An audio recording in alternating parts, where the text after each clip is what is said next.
Hey fellow Minecrafters, welcome back. Much awaited tutorial video for all of two people that are watching.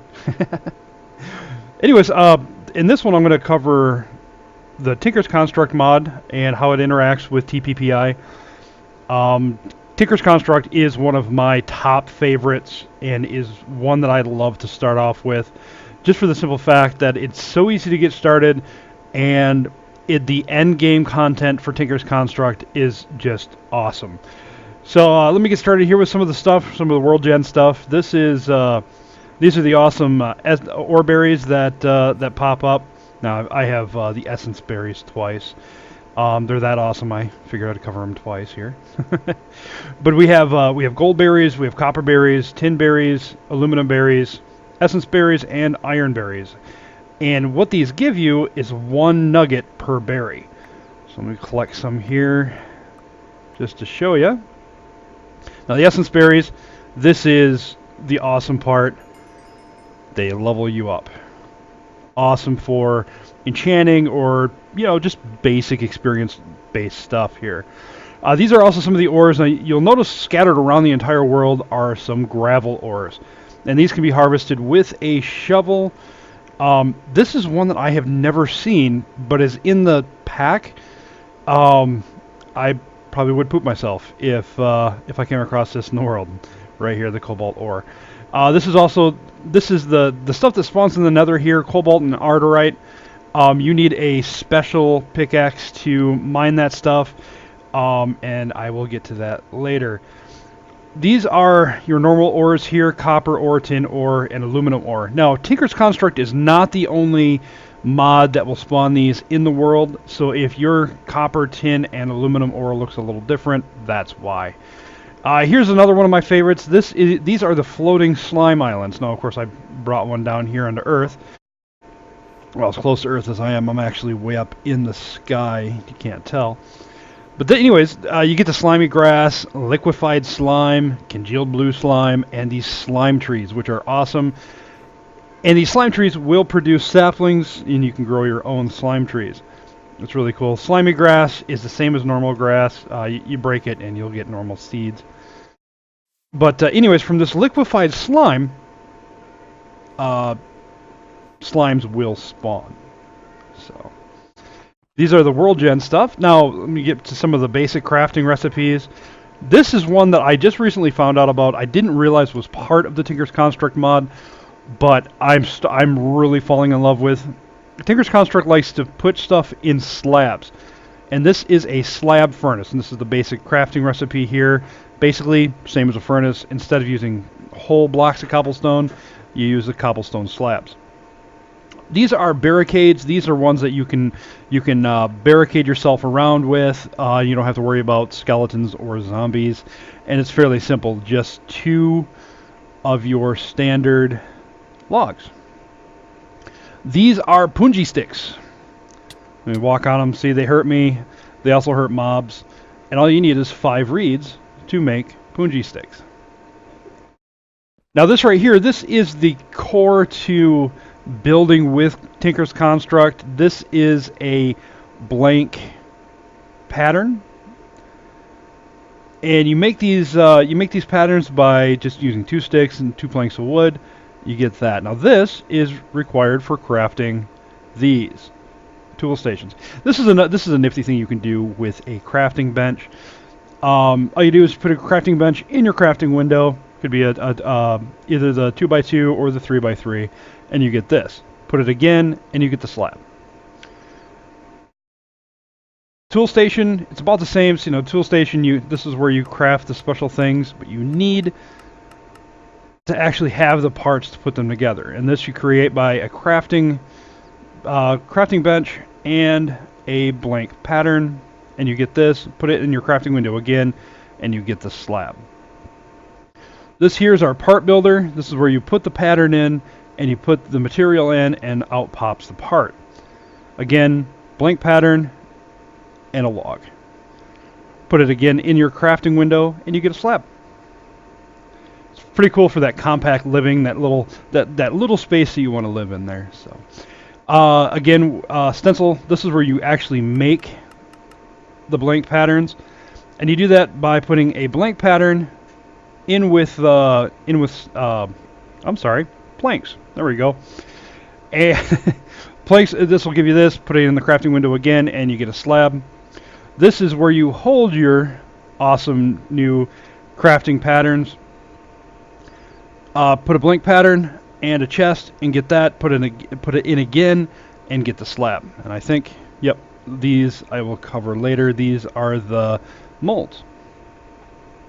All right, now if you have already done all this and you want to really make the heavy stuff, we're talking the sledgehammers, the lumberjack axes, which will cut down an entire tree like you're using the lumberjack mod. It is an awesome, awesome tool. It's probably one of the first major tools that I use off of the tool, or make off of the tool forge here, because it's so awesome. You can make it out of wood, and you're cutting down whole trees at once without having to go through the trouble of reinstalling the lumberjack mod. But this is also too where you make, you know, your scythes. That's a hard word to say. And your cleavers. The cleavers are really cool, especially with decapitation. But this is how you make it. You use 4 iron blocks, 3 seared stone bricks, and a tool table. And again, just like all the rest of them, you put them in your crafting window again, and you get the slab. Now, this one is, you use this one after you make one of these. All right, before we get started with the smeltery here, this is the basic recipe for grout. Now, grout is the core for making the seared bricks. The seared bricks are, you need to make everything here. So do that. Coal blocks go in there, and grout. So I take a minute. I'll fast forward it. Zip us right there. All right. Now I have 64 seared bricks, of course. So I couldn't wait. I went ahead and gave myself some more, just to speed up time here a little bit. Now these are made to make the seared brick blocks. Of course, you get the mighty smelting, which explains everything basically you need. In a U shape there, you get the casting basin, and an upside down U shape, you get the casting table. Now, make a circle like this, you get the controller. Make a couple lines like this, and you get the smeltery drain. Make a bucket with it, you get the faucet. Faucet goes on the drain, and so on and so forth. To make a tank, I have to look this up here real quick. Take some glass, surround that, like that. Boom, you got the basics. Just like that. And these are all the basics that you need to start a drain or a smeltery. And literally, this can be the first thing in TPPI you make for the Tinker's Construct mod, because the clay is readily available. There's so much gravel and so much sand in the World Gen. You can literally start off with this, melt all your metals. It returns a double from the ore. So it's seriously early game. It runs off of lava, so you just put your lava here in the seared tank. You can hold up to 4 buckets of lava if it doesn't glitch out like it just did. And you can see it right here. This is what fills up. Now, I had made a casting table here. This is where you make those casting molds, or you can use one of these. This is a straight up bucket, casting basin, I guess is what they call it. Now, these are all the different molds that you can make, and each time you pour molten metal in these, you get that given part. This one here is an emerald, and this one over here is just a standard agate. Now, those can be made out of this material as well. This is made out of the nether. And these are all the different wonderful patterns that you can design them, and it doesn't mess with the actual construction of that right there. With the exception of the slabs. I don't know if the slabs will actually work. But here's your seared stone. These are the different variations. This is the other seared stone. It's just a different makeup.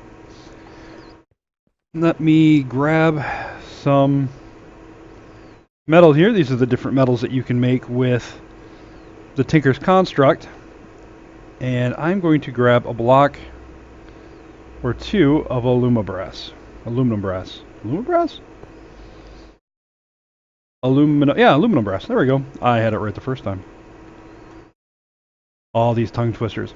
I'm going to go ahead and melt this here, and I'll demonstrate both aspects of the smeltery here.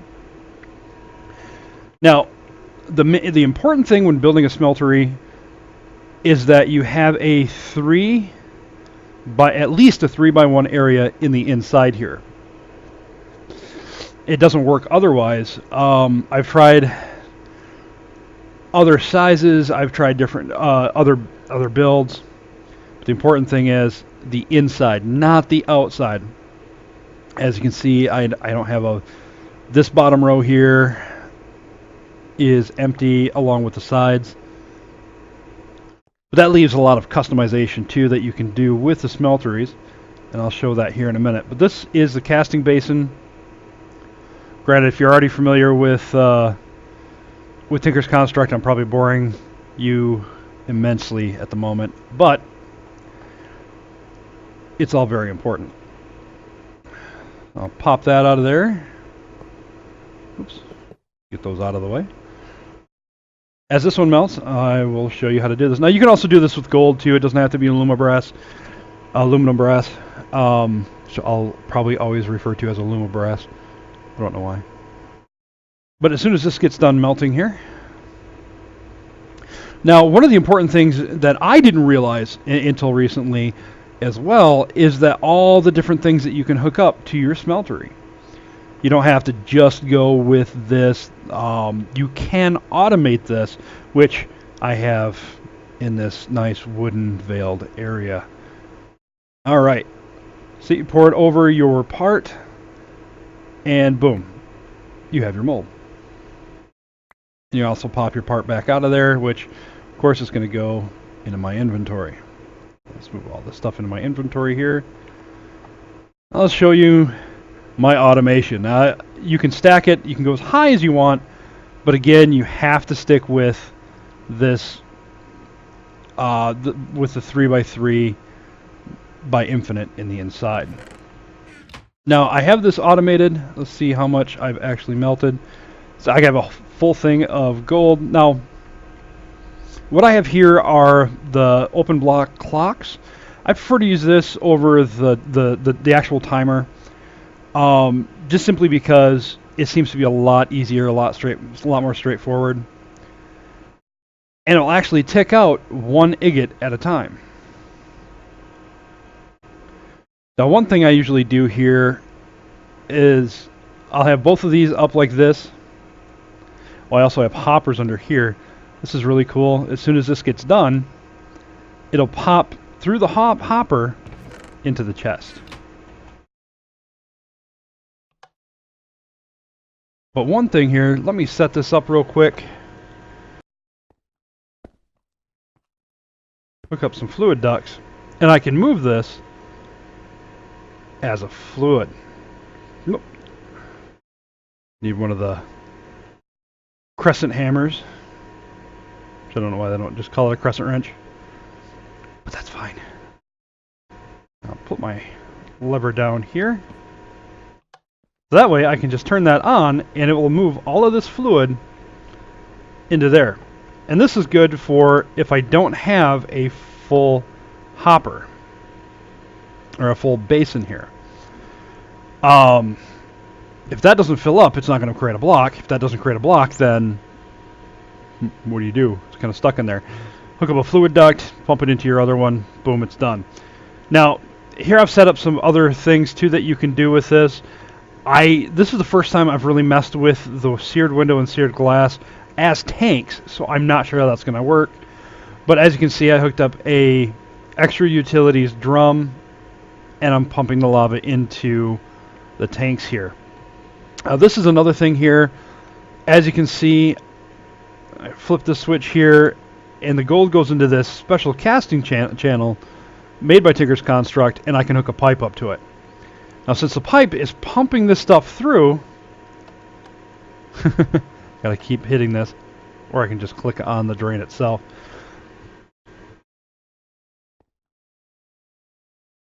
That's gonna make a blank cast. See? I didn't put anything in there. But this is a good demonstration. You can pump through tubes into both the casting basin and the casting table, as well as store the molten gold in a drum. You can also take these drums and do this with them. Now here I've set up 2 molten manulium. Forgive the pronunciation. But I've hooked up 2 here that you can activate with a switch. And now this is going to constantly pump this stuff into a casting basin, hooked up to a hopper, and pop it into a chest. It's good for if you want to store a lot of metal in one spot at one time. Ultimately, though, it's kind of an inefficient way to do it, but it looks really cool too. Alright, let's quickly go over how to make different parts here in Tinker's Construct. First thing you're going to need is a blank pattern, so let's go ahead and get one of those blank patterns. And you take it over to the stencil table. I already have one in here. Of course, I was playing around with it earlier. And you put your blank pattern in here, and you pick something. But of course, to know what you're going to pick, go over here to either the tool forge or the tool table way over there. We're going to do the tool forged. I'm going to make the hammer. Hammer is one of my favorite mining tools. It does a 3x3 area, and it even does smite against the enemies. So, and this is what it does naturally. You don't even have to add any of the extras to this to make it do some of the cool stuff. So we need a hammer head, 2 plates, and a tough tool rod. So let's run over here and let's make one. Here's a tough tool pattern. And let's see. There's the hammer head. Now I have the other ones here made up. So let's take that. Now we take it over here to the part builder. Put the hammer head on there. And boom, like that. I'm using stone. It's a good starter. Especially in Tinker's Construct here. Boom, there's a tough tool rod. And we need 2 of the stone plates. There we go. Now, we just take this over here to the table and load up the hammer and match up the pieces. And boom, you have your item. Makes a nice little clanking noise. Now, another thing we can do with this too is add special stuff to it. See right here, modifiers remaining 3. I'm not going to go in too much detail about the modifiers. Other videos have explained that fairly well. All I can do is point you in that direction. But I will show you a couple of mine that I do right off the bat. One is the diamond. And this increases the durability and the mining level. See, before it was able to mine iron. Boom, now it can do obsidian, just like a diamond pickaxe. And instead of using 3 diamonds, you're only using 1. Just like that. And let's do moss, which you take some mossy cobblestone here. And we'll take it over here to the crafting table. And we'll make a brick like that. Ball of moss. This gives your simple stone pickaxe, or in this case hammer, regeneration. So now, after I use it for a little bit, it'll auto repair in my inventory. I believe it has to be in your action bar, but hey, I mean it's pretty darn cool. There's many other modifiers you can put on these. These are the 2 basic that I start off with. As soon as I get diamond and as soon as I get moss. Now moss is fairly easy to get a hold of, especially with the chisel mod, which I will of course cover later on in a different episode. But just for now, I'll show you a little trick that I learned about getting the moss ball right off the bat here. While you're mining, you find some basic stone and go ahead and click on it like this. It doesn't matter to the design. The ones that disappear, that's a glitch. They're just basic stone. Boom, boom, boom. There we go. Okay. Now, if I was to mine these up, when I'm not in creative, they would pop as the bricks, and then you just simply take the bricks in here, craft yourself some mossy stone blocks, and the mossy stone blocks will, of course, work to make the ball of moss. So just a quick tip there. That makes it quicker. Now you can stack the ball of moss to get moss too. And it just repairs faster, of course. With the diamond, it does make this take a little bit longer than normal to regen, but you know, as it is right now, I mean, it's a pretty useful tool, especially if you branch mine like I do. This is how you make the parts. Now, if you want to make the parts, if you want to make these, you just simply make the parts for whatever you're building. But instead of combining the parts in a tool forge or in a tool table, just simply take the part over to a casting table and put it down like I had the iron.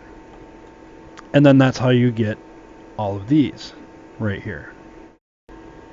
I wanted to show you too on how to configure up your tables so that way it's efficient here, and how they interact with the different chests that are by them. So right here we have the advanced crafting station. Now the cool thing about this, I'll put a pattern here, put the rest of the blocks in there, it stays. So you can put a pattern in here and it you don't have to change it. Another thing cool too is you can repair your parts in this as well. So if I put this here, well, if it was broken, of course, I could repair that. But as you can see, everything in the chest over here is what's in this chest here. So if I loaded this up with the stuff that I want to use in the crafting table, boom, it's all right there. Same thing with the pattern chest here and the part builder. I get a nice little GUI add-on here where I can just slide those over like that, and it accesses that. So I usually put my tool forge next to my crafting station, and I put the stencil table here on the end so I can make the stencils, pop them in the chest, and then use them here in the part builder. And that's how it interacts with the different parts next to it. And this is a good configuration to have. Of course, you can switch this around too if you need to, by, you know, putting the chest under there. Whoa! And it still works. Alright, these are the different kind of blocks that you can make after casting a chisel. I have a pig iron chisel. It's kind of weird. It's made by blood and emeralds. It's weird. Anyways, the obsidian here can just, it's simply by right clicking it, boom, make obsidian bricks. If I click it again, boom, it's a fancy brick, and I can't click it anymore. This is seriously limited, honestly. Unless you're going for these specific blocks here, don't craft a chisel. It's a pain in the butt. I mean, you can if you want to make these look cool, I guess. But really, it's horrible. Now, one thing I haven't covered is the different mixtures of the metals. There are much better videos that cover this. One will be linked in the description and probably linked here on the screen. You know, somewhere right here in the middle. Like now. Boom. Okay. Now, check out that guy's review on this mod and how to.